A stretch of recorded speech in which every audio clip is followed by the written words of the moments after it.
Good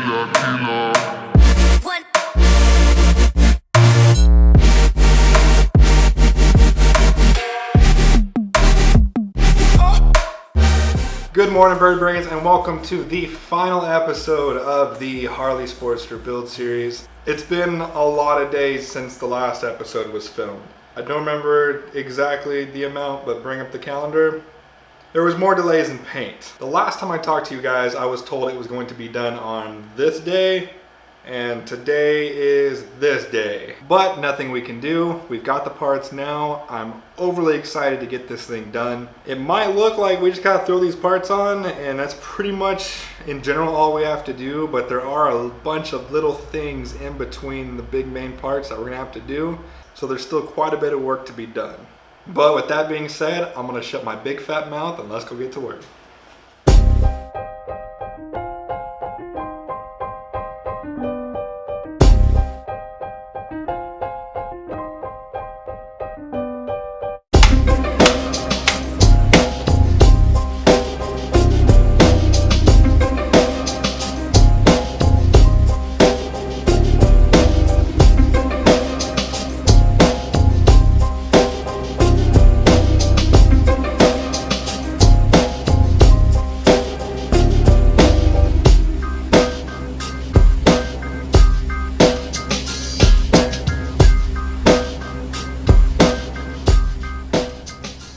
And the tank is on.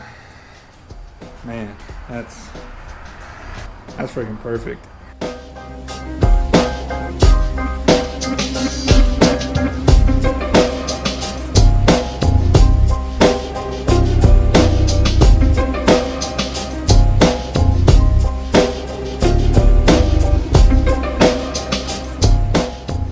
So I knew I was going to run into problems tonight. I just didn't think it'd be this early.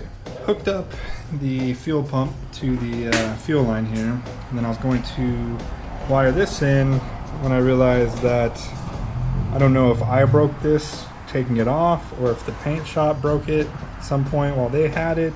I don't know, but this clip is broken. It's broke it in. So I can't hook up the fuel pump. Good God, what in the world? I start talking, it's like every single person and their mom wants to drive by. There was literally nobody until I started talking. This clip is broken, so yeah, I can't hook up the fuel pump. So that's pretty much it for the front. So now we can go ahead and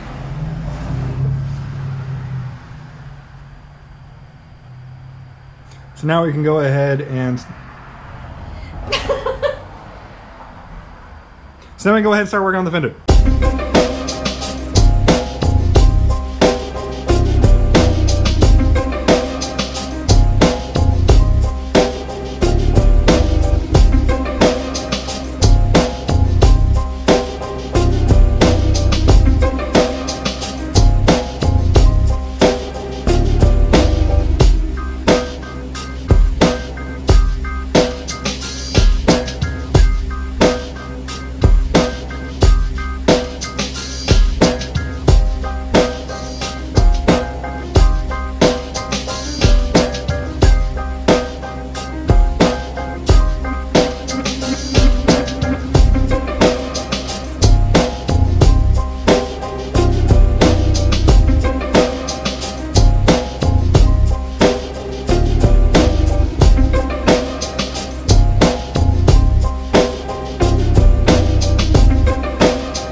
Okay, I know you probably missed a lot, but all I gotta say is this fender, seriously, we took it apart probably a dozen times, like not even exaggerating. A bolt wouldn't fit or a bolt was too short, and we finally got it configured right, and then we got it all buttoned up. Are you kidding me? You can't make this shit up. You can't make this shit up. Still going.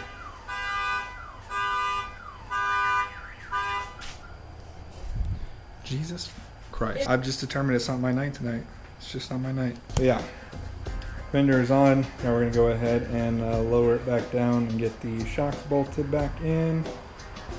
I think that'll be it for tonight. Tonight. That'll be it for tonight. Tomorrow I'll be going to the Harley store to see if I can get the clip for that. That'll probably be a nightmare.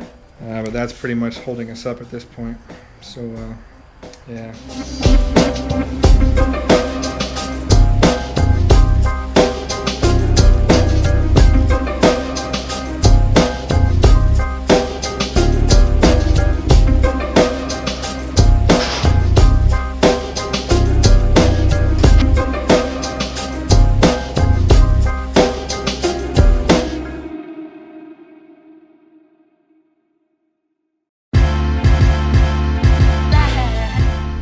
So it's the next day, obviously. I've had an interesting morning. So yesterday I was leaving work, I noticed that my fuel light came on. I was like, you know what, I'll just fill up after I pick up my parts and I'll be set. Well, I forgot to do that and I drove all the way home, which is like 25-30 miles, which was a long way on a low fuel light. But I was like, all right, cool, I made it home, I'll just go fill up in the morning and then I'll go about my day. Made it 2 blocks and I ran out of gas. Didn't have any gas in the gas tank because I'd already used that because I had to mix it with old gas and I didn't want to use it in the bike, and that was the only gas can I had. So I had to walk the 2 blocks, which isn't a big deal, get my Trans Am and drive to the store because I wanted another gas can just to keep, you know, only good gas, only premium gas in it. And as I'm driving it, I realized like something feels weird. Well, I just switched out a tire on the Trans Am because it had a nail in it for about 2.5 years. Switched out the wheel, and I was in such a hurry when I put the wheel back on that I forgot to put the lug nuts on. Like, not like they were finger tight, but they weren't, you know, torqued down at all. So I limped it to the store, got a torque wrench, not a torque wrench, a lug wrench, lugged it down, then had to go fill the truck back up, drive the car back to the house, and walk back to the truck to pick it up to drive to the gas station. Oh man, I kind of like having mornings like this because like your day can only get better. So hopefully today gets better. Right now we are on our way to go to the Harley shop to see if we can get that fuel pump clip. I'll be honest with you, I'm not very optimistic about this one. I'm afraid it's gonna be a problem. Let's go try our luck. All right, so the bad luck continues. I came here to Harley Davidson to see if they would somehow be able to get me a pigtail or just the part, and the female part, whatever part's connected to the fuel pump, the one that I need, is not sold separately at all. They don't sell a pigtail for it, they don't sell the plastic part for it. It's basically I have to buy a whole new fuel pump, or he gave me a couple different options. Either I can buy a whole new fuel pump, which is stupid, look online for a broken fuel pump and just cut the connector off of it, or the third option he gave me is going to an auto parts store, and he said as long as you can find a 4-pin connector, basically all I have to do is splice it on both ends and hook it up. I really don't want to do that because I feel like that would be opening up a whole new can of worms, but I really don't have another option at this point. I'm gonna get online real quick and see if I can find a broken fuel pump, so I'd much rather do that. That way I'm only splicing one end of it and keeping the other one complete. But I don't know if a broken fuel pump for a 2014 is even going to be readily available, and price wise, I mean, I'm not going to spend $40 on a $4 connector. Let's see what we can do.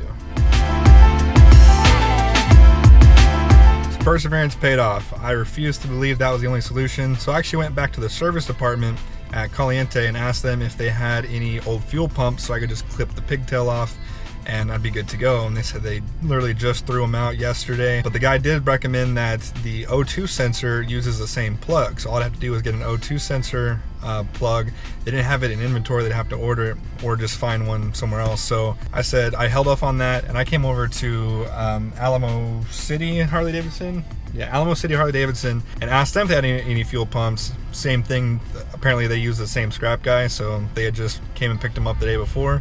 But then I brought up the O2 sensor, and he said, yeah, absolutely, it uses the same plug if you just need the plastic around it.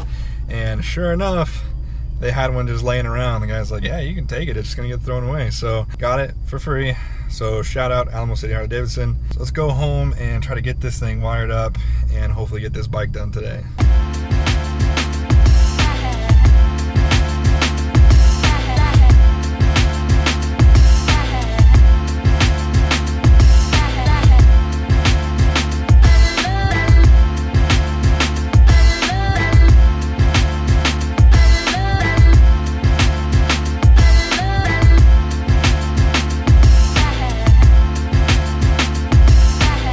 Alright, so you might have been watching that thinking, that's not splicing, and you're absolutely correct. So I found a better way to do it. So this is what the pins look like inside of this connector.